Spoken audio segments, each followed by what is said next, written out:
You go, this is the destination, this is where you are now, but what's the biggest thing in the way? How do we summarize that? And then I'm coming up with two approaches. And one is like what you've been talking about, habits or rituals, as I started calling them, things you can do every day. So I try and have 15 new conversations with, and just a conversation might just be sending a message, or it might be like this: 15 new interactions with somebody, with people every single day.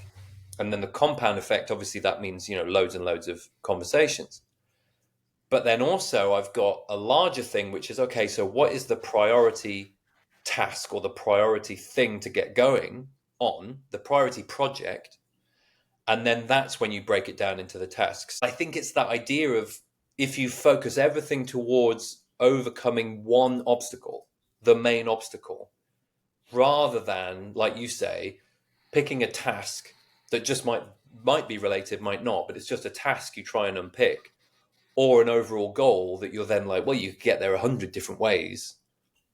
I think it's this idea of goal setting can be quite generic. Like, lots of people can have the same goals, but problem solving can be very specific.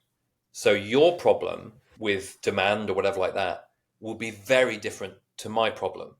And so the way in which we unpick and solve those problems then is much more relevant and congruent with what we need than if it's just these sort of big marketing shouts that get $100,000, in X amount of time, whatever like that. That's the goal, but your system might not work for me because I've got a completely different problem.